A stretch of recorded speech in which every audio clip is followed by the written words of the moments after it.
Today we have the honor and pleasure of speaking to Ted Raicer, designer of Paths of Glory and the Dark Sands, here today to speak about his new game, I, Napoleon, on Legendary Tactics.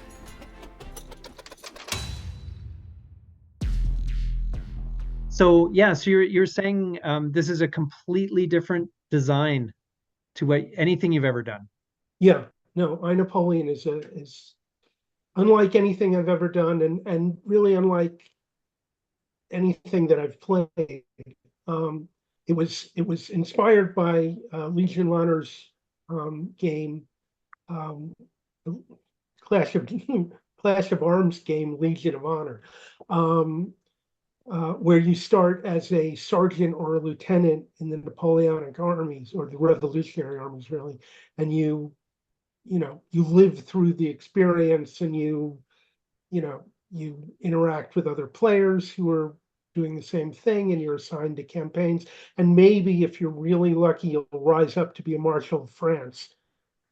And I really enjoyed the game, but when I was playing it I was thinking, but what if instead of an ordinary lieutenant you were starting as a captain and then a major of artillery, and it evolved in completely different directions, because if you're Napoleon Bonaparte, you know, you have a completely different career than Yes.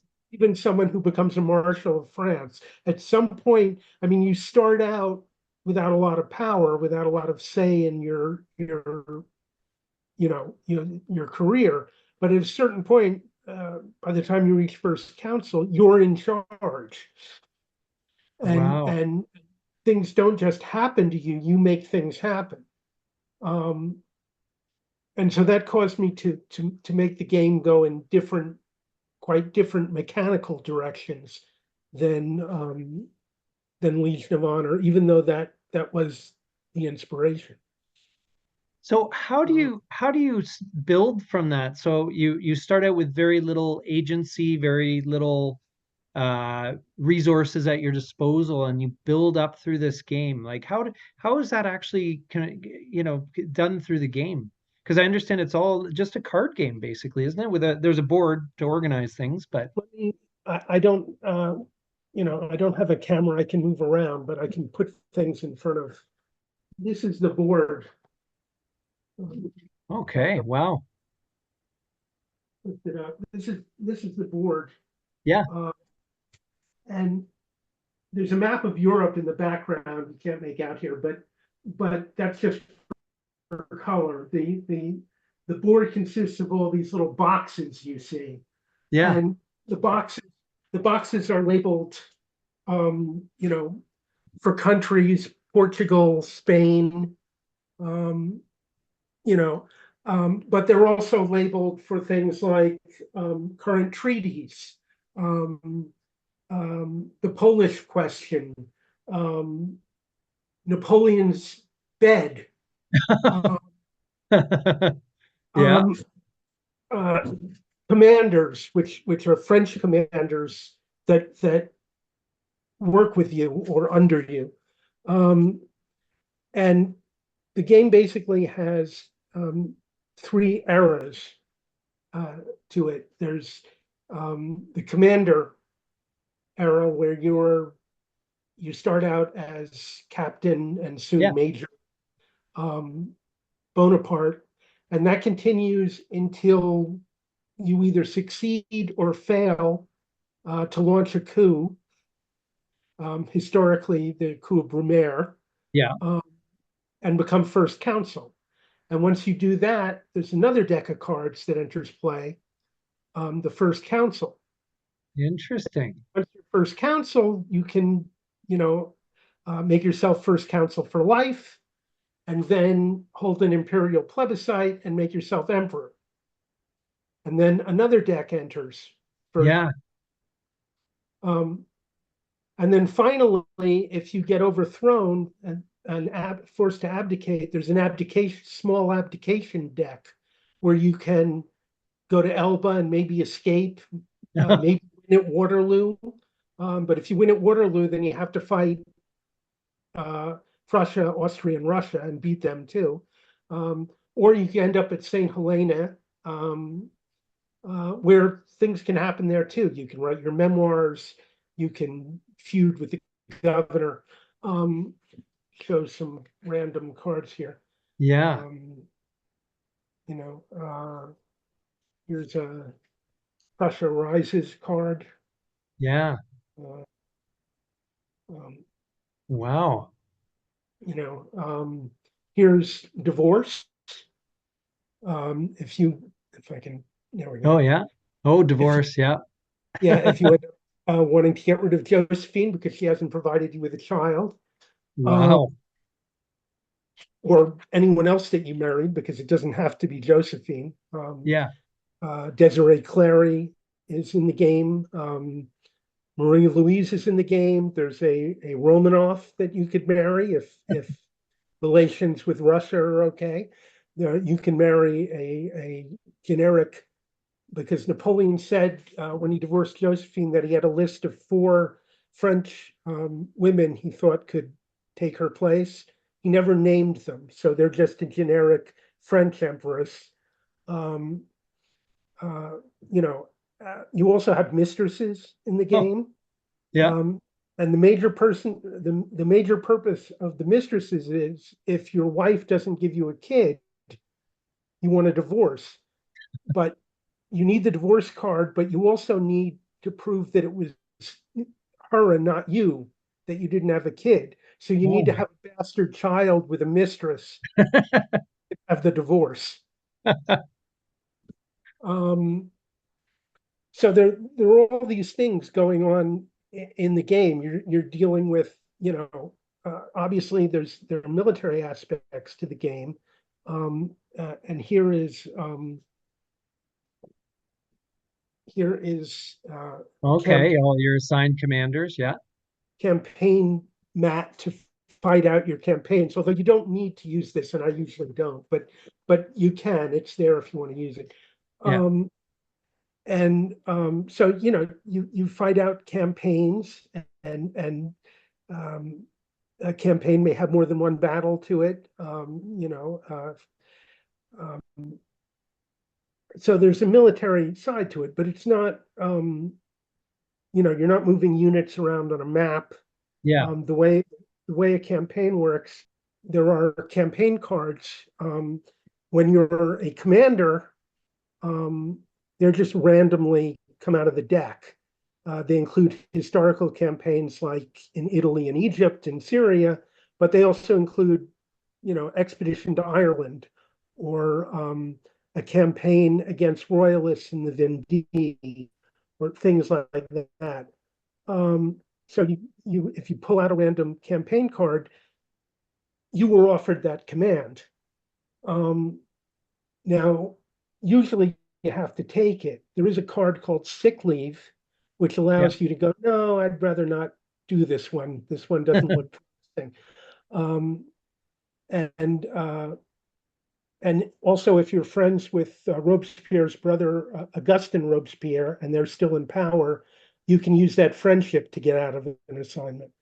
Um, but normally, as a commander, you take what you're given.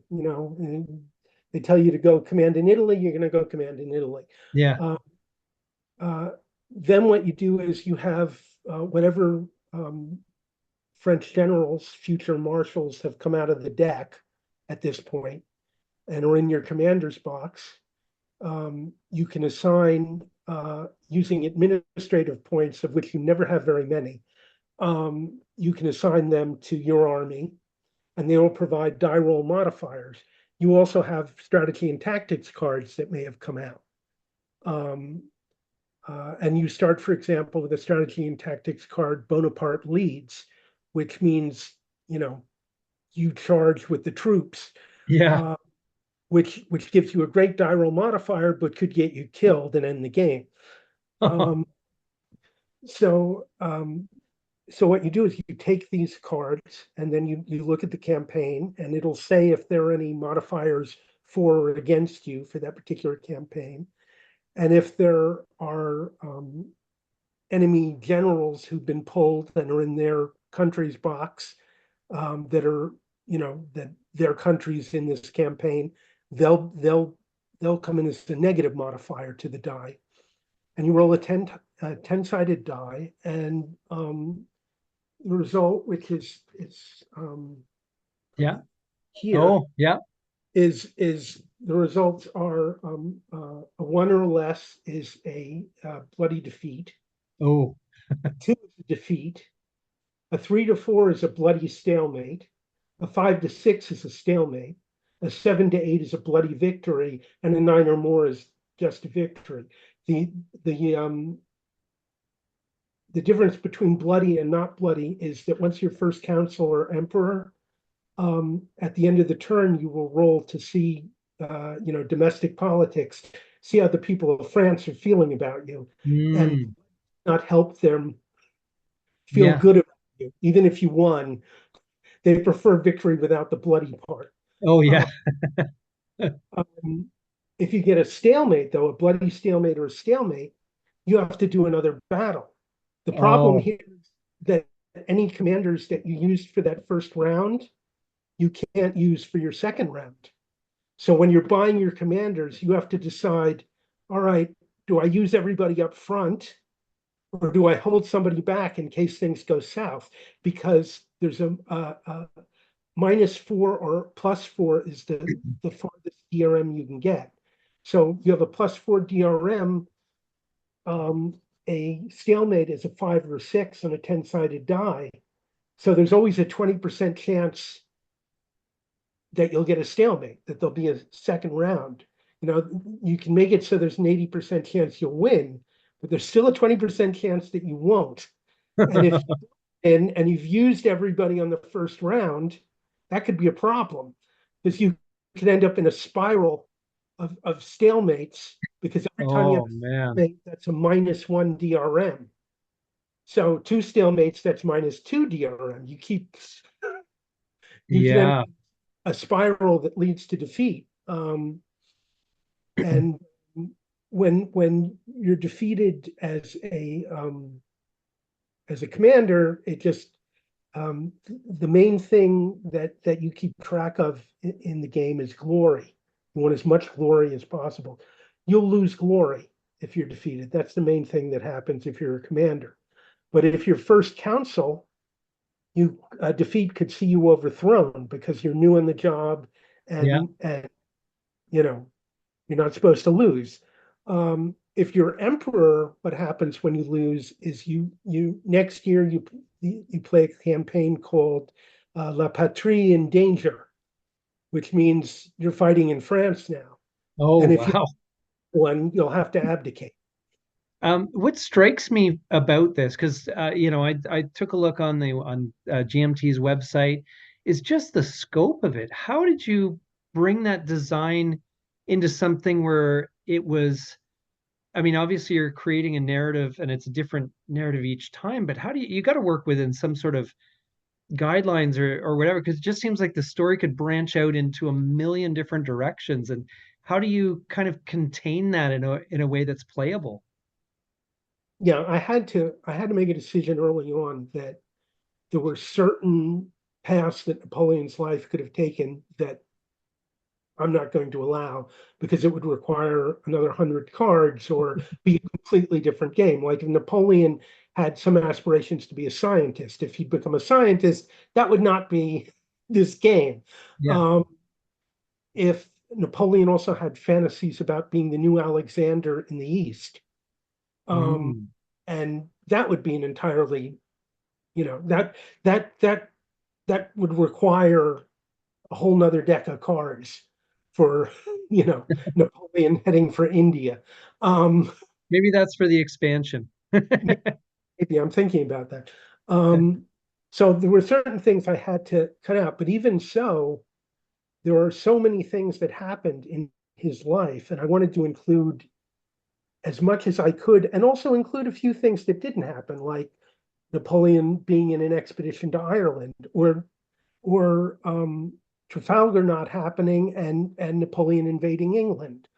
Um, so there are different things that can happen here. So the way I did it was I decided, and it was kind of easy to limit it when he was a commander because he was limited. You Hmm. know, he didn't have that much agency, certainly initially. You know, you take command of the army of Italy, we're sending you to Egypt. You know, it wasn't, I'm going to go to Italy now. It was, you know, we're offering you this post. Um, um, so, you know, that was fine. You know, there are a bunch of different cards, and some of them are things that didn't happen, and so on. But it's a limited number. But then how to handle it once you're in charge. And I thought it really came down to what is the status of the other countries of Europe? Are they hostile? Are they neutral? Or are they allied to France? And once I decided that, I came up with a diplomacy table, which lists, you know, Spain, Austria, Prussia, and Russia, and also Britain. But Britain's always hostile, except during the Peace of Amiens, if that card comes out. Um, and then the campaigns that you play once you're first consul or especially emperor depend on who's hostile. So there's a card for if Austria and Prussia are hostile, there's a card for fighting Austria and Prussia. If only Austria is hostile, there's a card for fighting Austria. If Austria and Russia are hostile, there's a card for fighting Austria and Russia, and so on. Wow. And so you at you know at the start of you know the turn, you look and see because diplomacy is done at the end of the previous turn. You see who's hostile and who's not, and that determines if there's a campaign this year, and if there is, who it's against. Um, and so, and then if you win the campaign, what we have are treaties. This, for example, is the Oh, Treaty of Pressburg. Um, Now, some of these are historical treaties for if you win a historical campaign. Like the first time you fight Austrian allied to Russia, um, there's a particular treaty for that, which was the historical treaty. If you win, yeah. and the result of that treaty is that Austria becomes neutral, and and um, and Russia stays hostile. Um, but there are also treaties for if you do it again, there'll be a different treaty. If there is no treaty available, excuse me, if there's no treaty available for that for the campaign you just did, you've gone through all the treaties for that combination of countries, Mm. then you have what's called conquest, which means the country that you're with stays hostile, but it's not fighting anymore. You've conquered it. But that costs you. That costs you in because you have to maintain troops there, and those troops aren't at home with their families. That costs you at the end of the term when you're rolling to see how how you're doing at home. So treaties are better than conquest, but sooner or later, you're going to end up with conquest. And then you have two countries you can never conquer. One is Spain. If Spain is hostile, you have the Spanish ulcer, and that's just something that every turn you have to send another marshal to Spain to try and keep things contained. Yeah. Um, but meanwhile, um, Wellington may come out of the deck, um, in which case it's going to be much harder to keep things contained. Yeah. Um, and Russia you can't conquer. You can defeat them in an invasion of Russia, and there's a treaty for that, the Treaty of Smolensk, which of course Hmm. never happened.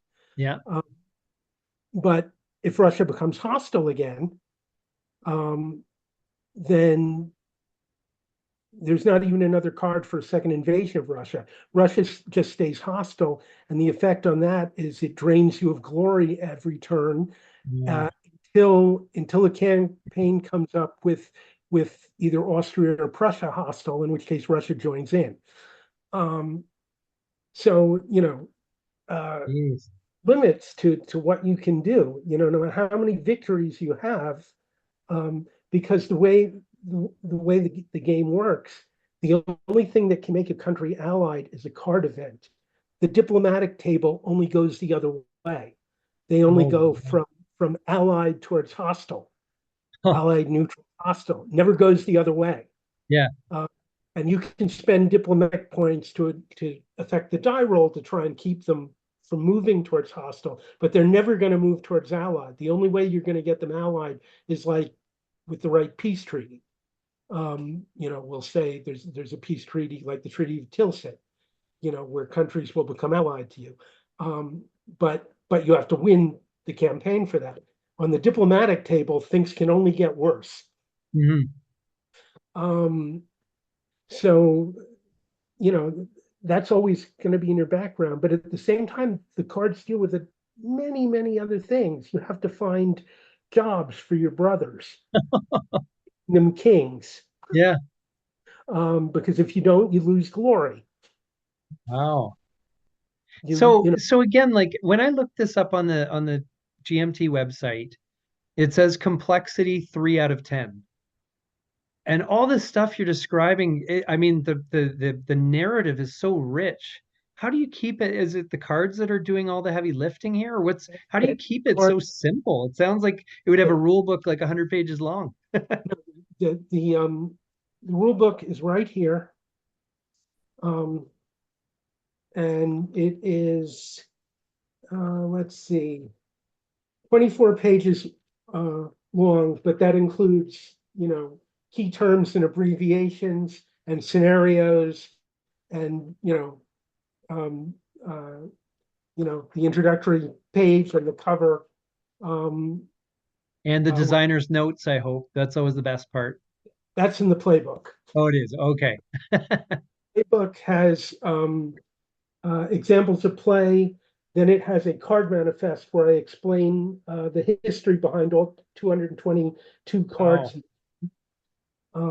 Initially, there were 220, and they said to me, I said, well, I need two more. And they said, well, we can do that. Okay. Um, Yeah. We come this far with you. We've made it this far. We can certainly go on the extra little bit. and then after that, I wrote a little, for those who don't know a lot about Napoleon, I wrote a historical biographical chronology of his career. So if you don't know a lot, you can read that and you'll have an idea what's going on. And then there are designer's notes.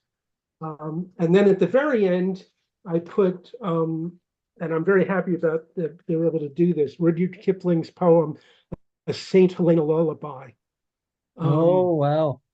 which begins with, how far is Saint Helena from a little child at play? What makes you want to wander there with all the world between? Oh, mother, call your son again, or else he'll run away. No one thinks of winter when the grass is green, and goes on through his career. Uh, Wow. So how much now you must have known a lot about Napoleon before. Like this can't be your first exposure to his life in terms of, the span of it across the his entire life. no, I read my first biography of Napoleon back when I was like 12 years old. Um, and, I've been reading off and on about Napoleon ever since. But when I decided to do this game, then I had to get, I purchased a chronology of the revolutionary Napoleonic eras because I needed to know, where he was and what was happening Yeah. here, to know what cards were possible. Um, uh, and, I bought a 3-volume recent biography of Napoleon, uh, and I'm blanking on the author right now, but and then I had already read Andrew Roberts' biography, which is recent. And basically I went through them looking for things that I could make cards out of, Yeah. things that were interesting that happened. And I managed to get into some really things that weren't important, but were just fun and funny. Like, for example, there's Berthier's rabbit hunt, where he held a rabbit hunt for Berthier was Napoleon's chief of staff, and he held a rabbit hunt for the emperor. But it turned out all the rabbits, with like 200 rabbits, but it turned out they were all tame. And instead of running away, they all ran towards Napoleon and chased him, Oh no. him away. And that's a card in the game. And it's not, historically significant, but how could I not put that in? Um, That's yeah, wow. So yeah, just the level of the depth. I mean, because Napoleon was only 51 when he died. right. And I mean, he packed a lot into those 51 years, but still, I mean, um, Like I could not include, like, I originally had more mistresses in the game, but I had to cut some of them. In the expansion, they'll come back. okay, good, Um, good to hear. you know, as it is, the two that he had children with are in the game. Um, and it's just, yeah, it's an amazing life story. But the reason why it's playable is that, yeah, it's in the cards. The cards tell you, the cards tell you, you know, uh, down here, uh, in Yeah, this corner, it tells you when the card enters play. This says EMD, meaning the Emperor deck. okay. Over here, it tells you when or if the card is removed from play. In this case, if cards 188 or 112 are played, this card gets removed. Wow. Um, and so all the cards, and then there are cards like this, which enter play but are never removed. They're Yeah. just there. Um, Wow. and cards are removed, like there are cards that were removed on certain dates. Um, and there are cards that enter on certain dates within the larger deck. Like, for example, I had to have Napoleon's brother,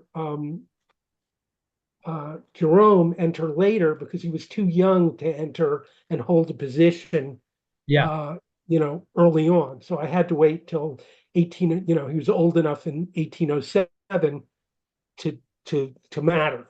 Um, and the same with some of like Marie Louise Habsburg. He couldn't marry her when she was 9. Yeah. Um, so I had to wait until she was old enough for him to marry. Oh, Um, so certain cards enter, and then there are cards that enter because of certain events, of which the biggest one early on is if Robespierre falls. yes. Um, and if Robespierre falls, a whole bunch of cards enter, including Josephine. Um, but Robespierre may not fall. Yeah. In this case, instead of overthrowing the directory, you have to overthrow Robespierre, and that's a much iffier proposition. Uh, Wow. you you were considerably more likely to pay with your head overthrowing Robespierre than overthrowing the directory. Yeah.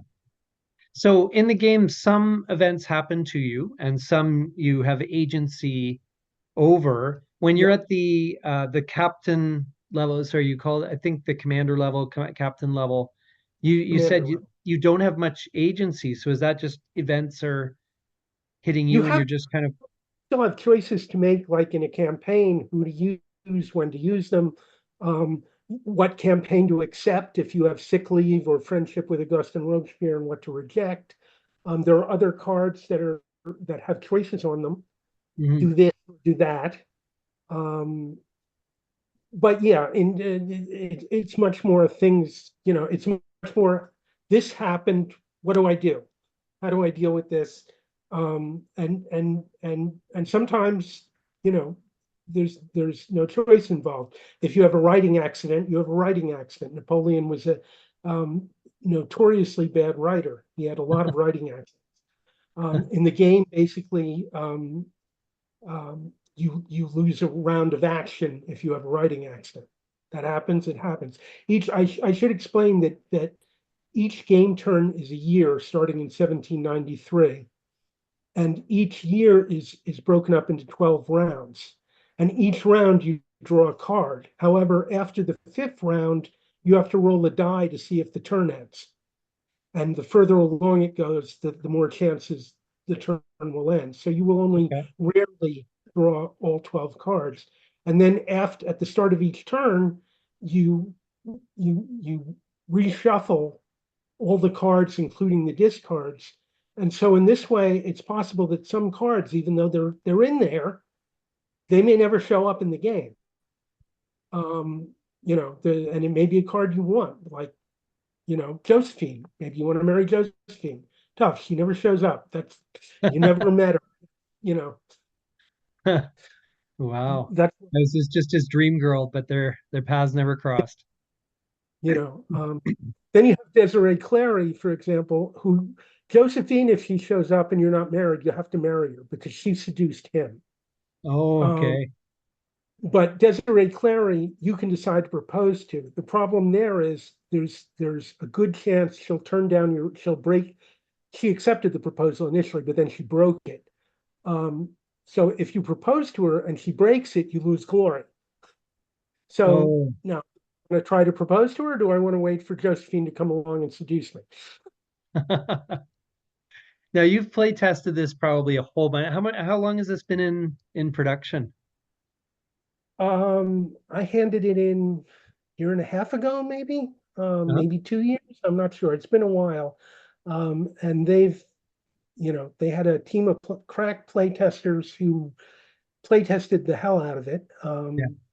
And despite that, as usual, there are, a couple of typos and nothing big. We're including, frequently asked questions with the game. So Mhm. it'll be ready to play right out of the box. The main thing is that some things just aren't clear. Yeah. Even though we went over them and we made them as clear as we thought we made them, then when I sat down to play it again and read through the rules, I went, I understand what they're getting at here, but I'm not sure everyone else will. So we're putting in clarifications, say, this is what it means, not this. Yeah. Um, but that's why you do this stuff. Yeah. But yeah, so you've probably played this a bunch, had some play testers, played a bunch. What's the wackiest, weirdest life that you had one of your Napoleons live? Is there any of them that was just you could it I was just so bizarre? I just had, well, first of all, I've had a lot of short Napoleonic lives. I've Yes. had lives where I've used Napoleon leads, and there's a Napoleon luck counter you can use once a turn to cancel either a card or a die roll or re-roll a die. But I'd already used my Napoleon's luck. So I used Napoleon's lead. I rolled a one. I'm dead. That's I didn't Turn make one. it. I didn't make it, I died in Syria. That's the way it goes. Or there's another time I died because there's a bubonic plague in card for Syria and Egypt, where you can choose. You don't have to, but for glory, you can choose to visit the sick. However, if you do that, there's a chance you'll catch bubonic plague and die. And that happened to me. Um, so those kinds of things happen. But I recently, just the other day, with the finished game, um, and I have to say the finished game is gorgeous. I think no one will Nice. have any complaints about that. The artwork is gorgeous. But with the finished game, there's a card for Tsar Paul in the commander deck, and then there's two cards in the First Council deck, one for Tsar Alexander, and one for the League of Armed Neutrality, which was basically Tsar Paul um, allying himself indirectly with France, with Napoleon. Um, and usually what happens is you may or may not get Tsar Paul, or if you get him, Tsar Alexander will come out and Tsar Paul is strangled and you have a new Tsar. And never happened in the entire game through the end. Tsar Paul remained Tsar and the League of Armed Neutrality remained set the entire game. So the entire game, Russia was allied to France. Oh, wow. And I had that happened before. And it was a problem for Prussia and Austria because having an Allied Russia at your back is disturbing. Um, so I actually made it to the end there, and one of the very few times I ended the game as Emperor of Europe. Whoa. Um, Which is, I um, guess, the highest victory you can get, basically. the the thing in the game is there's more than one kind of victory because of the kind of life Napoleon led. There's, you can die just as a general, and that level of victory is called a general no more. You can die as first consul, and then you're the savior of the revolution. Um, as emperor, you can die in exile, or you can die as Emperor of France, or you can die as Emperor of Europe. However, apart from all those possibilities, um, there's something called exceeding the limits of glory. If you get your level of glory up to 100 glory points, you have exceeded the level of glory. And whatever happens to you, whether you end up on St. Helena or not, you are Napoleon. You will go down in history. You have Oh, exceeded. that's cool. Um, so you're always trying to get your glory up, but that's a different thing than, becoming emperor of Europe. Glory is, if you exceed the limits of glory, that's something you get no matter what else happens. Wow, nice. And I imagine the response from the people who played it has been pretty amazing. Um, there were a couple of playtesters early on who were like, "We see what you're going for here. We think a lot of people are going to like it. It's not for us." And Yeah, that's, no game is for everyone. Of the playtesters who stayed, um, they have now played it many, many, many times, more than I have, and and they all still love it. They can't wait to get their hands on, on the real the deal. product. Yeah. Um, so yeah, because the thing is, with 222 cards, that's more than twice the number of cards in Pez of Glory. Yeah. Um, you can tell a lot of stories. Yeah. Yeah, absolutely. You can tell a lot of different stories. It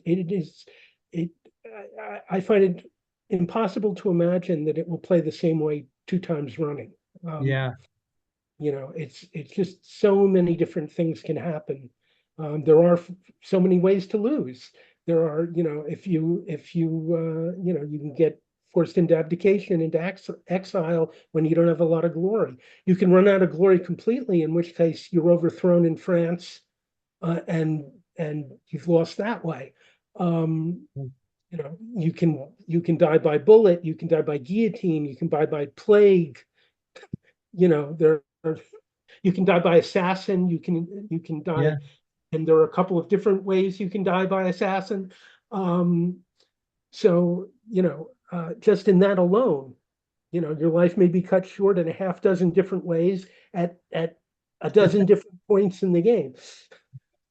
So that's yeah. So it's more just about a narrative experience. It's not so Yeah, you don't really win or lose per se, but it's you want to see how far you can get, I mean, obviously. there are goals. I mean, there Yeah. are goals to compete for. I mean, if you extend the limit of glory and die emperor of um, Europe and found a dynasty, which means having a legitimate son, then that's like the most you can do. I exceeded the limits of glory. I'm emperor of Europe, and I have a son who will take the throne when I die. But good luck achieving all three of those. um, Yeah. you know, Huh. but yeah, there's something to aim for there, and there are things, to aim for. But the main thing in the game to me is just enjoying the ride and just seeing, this the amazing lives of Napoleon you can lead. Yeah. And I can absolutely see this branching out into other like having one for Churchill, having one for Caesar, having one for any number of historical figures. Is that kind of the idea here? Do you think, or is Napoleon kind of just that unique situation that just works well with the design you've I made? think it could work with a lot of historic lives, and I've been thinking about FDR. Oh, been thinking about Elizabeth I. Oh Um, wow, that would be a neat one. there's someone who might not have made it to the throne. Um, and I've also been thinking someone you wouldn't think of, Nicholas II, who is sort of the anti-Napoleon. Yeah, Uh, he was a very passive figure who generally listened to the wrong advice. And what was interesting about that idea to me is that you would have in place of glory points, you would have autocracy points. And so the things that you need to do to stay, to keep Russia stable and if it were victorious, cost you autocracy points. But you want those autocracy points because you're Nicholas II. yeah, Well, you have to constantly make a decision. Do I do what's good for the country or do I do what's good for my vision of czardom? Um, so I've been looking at that as a possibility because I find that an interesting contradiction players would have to work with. oh Um, wow, so those three are kind of at the top of my list. Caesar's another possibility, but I'm also this is I look at this as a if and again we're assuming it's a, a big success. Who knows? You never know until people, you know, that your playtesters like it is great, but it doesn't prove that yeah, the 2,000 people who buy it are going to like it. We'll see how it goes. But assuming it's a success, I could see this becoming a kind of franchise like Coin, yeah, in which other people jump in and do games on the lives that interest them. yeah. Oh, You know, absolutely. and that they know more about than I do. Like many people have suggested Caesar, and I've considered Caesar, but I'd have to do a lot of reading. It's not that I don't know anything about Caesar. I know, you know, more than the average layman does, but he's not he's not someone I've really studied. So if I decided to do Caesar, I'd have to do a lot of work just reading. Whereas somebody who out there, some designer or would-be designer who knows everything about Caesar, if they said to me, "I'd like to adopt this for Caesar," I'd be like, "Go ahead, good. Yeah. I look forward to playing it." You're not going to be precious about your design. It's going to be open source. Yeah, it's unless if there's a particular one I want to do, then I'll hold on to that. I have the right to do that with GMT, and I'll hold on to that. Like the three that I've mentioned: FDR, Elizabeth I, Nicholas II. For now, I'll hold on to those three. Um, but any other life that anyone else, Churchill or Caesar or Alexander the Great, or any other life anybody else wants to do, you know, they're welcome to jump on board. Yeah, Again, that's assuming it's successful enough that GMT would welcome a franchise. yeah. Well, I think it's done pretty well in the P500. It's around 1,400 orders, and you only needed 500 to make it happen. So I think there's some interest there. Yeah, oh, I'll be quite honest about this. I'm hoping, I'm not counting on this by any means, but I'm hoping that this is a breakout game into people who are into solitaire games in general rather than solitaire war games. Because as I said, there's a lot of military stuff in this, but it's not a war game. Yeah, It's a biographical role-playing game, if you will.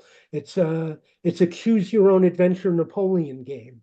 It's it's living this guy's life, including his mistresses and his wives and his brothers and his rabbit hunts and um, so so my dream uh, is that this might and you might your channel might help here because I know your channel does a lot of non-war games. yeah, Um, that this might break out into the non-war game community, which of course is much bigger. yes. Um, so I would love it if that happened. Oh, yeah, that's amazing. And I think you're really breaking new ground here, with this design. I've never, I can't think of anything quite like what you've put together in this case. There may be something out there, excuse me, that I don't know about. But of Mm, the games that I do know, I would say this is, probably the most original of all my designs. Wow, that's amazing. So where's the production at? If people are seeing this, they're like, I can't wait to get a copy. Like, where is it on the It, boat? Is it still in the I'm art not yet, department? but Where's it's it at? out of the art department. It's at the printers. That's why I have a proof copy. It's a matter of, I don't know where it is in the queue at the printers, so I don't know when it'll be printed, nor do I know how long it takes them to get it from overseas Hmm. back. Um, they're telling me uh, after June, but whether that's July or August, I don't know. Okay, Uh, so but pretty it's soon. not, either way, we're halfway through May. It's not that far off. It's Yeah, anywhere from, 6 weeks to a couple of months. yeah, Um, so it's coming. that's good. It must be exciting to have that, more, final version or whatever in your hands and like just Oh, it having the was, dream realized. particularly if I may, I mean, this has been available online, but I just love this cover of, Napoleon, the student, Yeah, and the figure of Napoleon in the background. yeah, You know? that's great. Um, it's yeah, no, I am stunned by the production. It is a gorgeous production, and I think, I don't think there'll be too many complaints about that. Whether people will like the game, we'll see, but I don't think there'll be many complaints about the physical quality. Yeah, Um, and you know, it's exciting, and always for new when you release a new design, and particularly when you release something so different, yeah, a little terrifying to wait to see what the general response is going to be. yes. Well, it just sounds so intriguing. So, well, last question for you. What was the most surprising fact or, when you were doing your research for this or the funniest card that you did event that you decided? I mean, you mentioned the bunnies as well, but was there anything that maybe you were surprised to learn as a part of doing this game? Um, what I was surprised to learn is how often Napoleon came, how close Napoleon came, how often to dying. Wow. That was there was a bomb that went off in the game. The card's called Infernal Device, um, that almost blew up his carriage going to the opera. Instead, it blew up the carriage behind his. But Whoa. uh, there was a German student who tried to stab him. There was he was arrested by the directory and might have been guillotined. Um, and of course at Toulon he had a, a bayonet thrust into his thigh. Um, you know, he had plenty of battlefields where people next to him were blown away by a shell. Yeah. Um, as I say somewhere in the playbook, it makes you wonder how many other potential Napoleons there were out there who didn't evade the bullet. Yes. Yeah, oh no, that's yeah, it just seems like this design is just so unique. And I remember when I first saw it on the website, I'm like, historical role-playing game with a bunch of cards. But it sounds so intriguing, and I'm sure our audience is going to be really excited to get their hands on it and give it a try. And I'm sure it's going to do well. Thank you so much for taking some time to share. I love the excitement. You can just tell how fired up you are about your game, and that's great. That's if the designer's excited about it, then that's going to permeate through every aspect of things. So that's great. Thank you so much for taking the time. Thank you very much for having me. It's been a pleasure.